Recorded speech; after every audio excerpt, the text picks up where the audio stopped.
listen to reason. Will you open your eyes? We've got Zini in Brazil. Hello. Yeah. Hey guys, how are you doing? Hi, how are you? I'm good, thanks. First of all, I'd like to thank you for the show. I was a believer most part of my life, and since 2006 I became an atheist, and the show helped me a lot trying to understand more about atheism and see all that nonsense written in the Bible.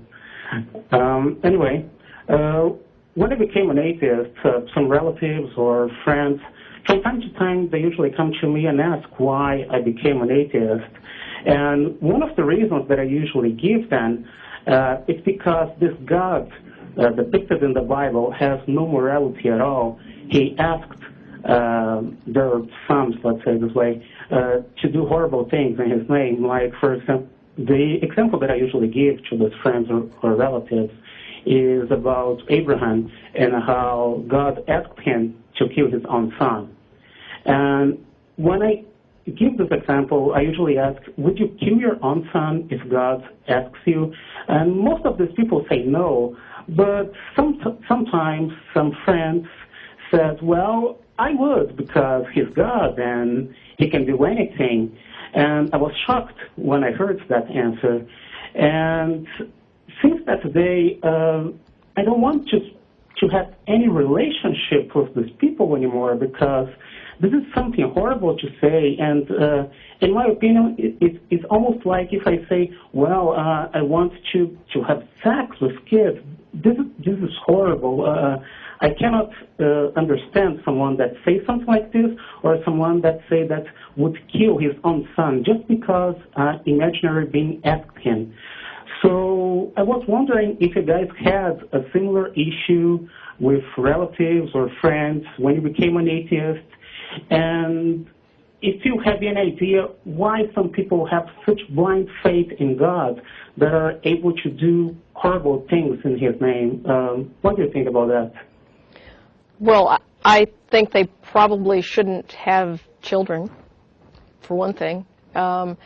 And actually, you know, we have had cases of people who claim to have killed their children either to save them from a life of sin, as in the case of Andrea Yates down in Houston. She drowned her 5 children so that they would never grow up and they would never commit sin. And she was basically trying to guarantee that they would go to heaven.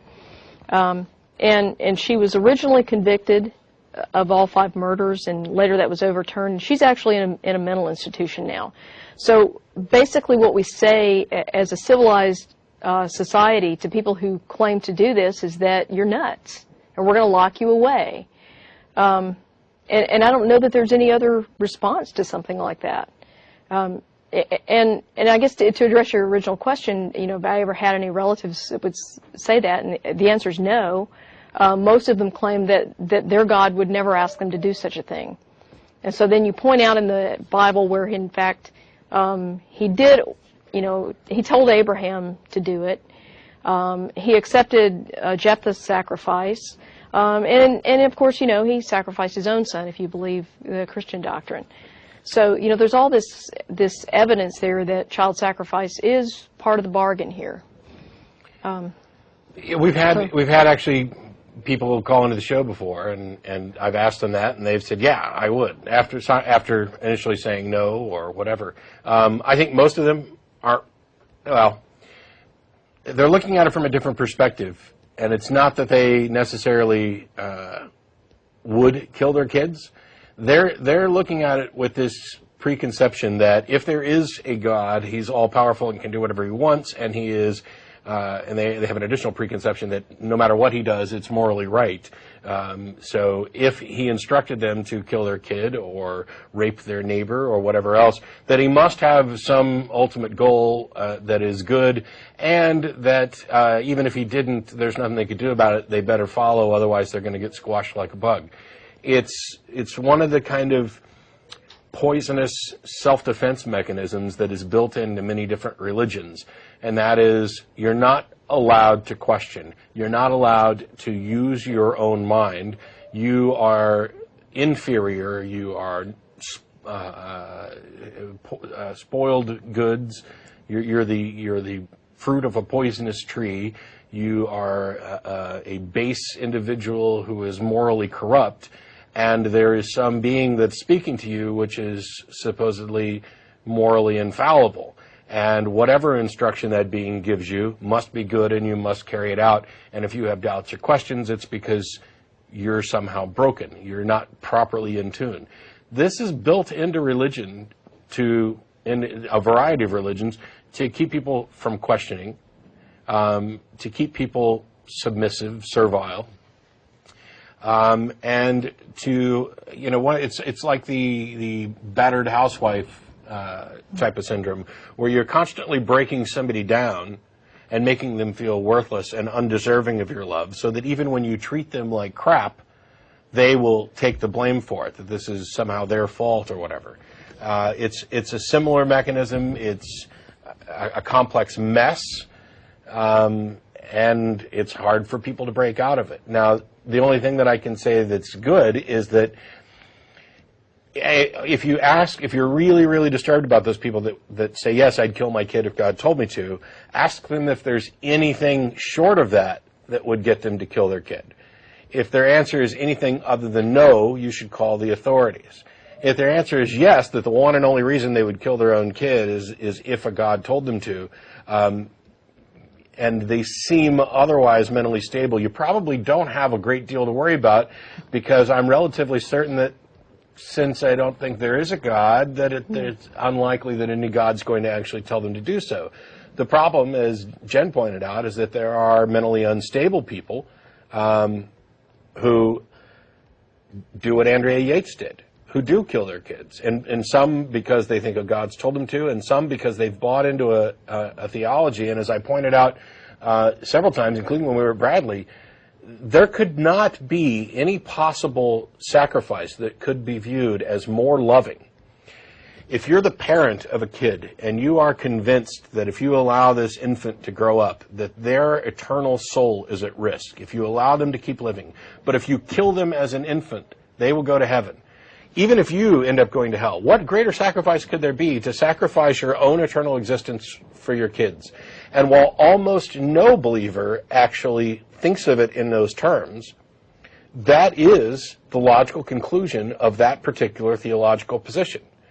The fortunate thing is that almost nobody looks at it in those terms. And and along that same line, many of the things that, for example, Christianity says is moral, or Judaism says is moral, or whatever, most of the adherents don't believe that anymore. They have been pulled away from their religious roots by secular progressives who have changed the world around them and have said, we'd like to live in a world that benefits everybody, that is positive, that we have a chance to participate in what kind of rules we're going to have. We are not willing to accept that something is moral by fiat or declaration or divine edict or whatever. Something is either moral or not based on our assessment of the action in relation to the goals that we set. And if the goals are a better, healthier society, obviously, in much the same way that killing all the lawyers doesn't necessarily produce that, neither does killing kids. And as I mentioned in both of the secular morality lectures, the biggest thing we need to do is inform theists that they don't have to be stealth secularists. They don't have to sit there and criticize the secular morality that they actually adhere to. They are the biggest indicator that secular morality is superior, because they have sacrificed the traditional values that they would have accepted by nature of the holy book that they adhere to, and have adopted the secular values that they criticize. It's crystal clear to anybody who observes what actually goes on with respect to morality in society. And that's a really long answer for you. Yeah, thanks for that. I understand all those arguments. What really bothers me is the fact that these people are willing to go against their moral without thinking about the consequence or trying to understand it. Well, even if there is a God, it's hard for me to understand how they are willing to do such things. But yeah. No, even if there is a God, the act, both the command and the act would still be immoral. It would be immoral to say kill your kid. Yeah, exactly. It doesn't matter, which is why, when I was talking about this during the previous lectures, I made a point of saying it doesn't matter whether or not some God exists or some being exists. The system that you're talking about is a might makes right one, and there's nothing moral about it.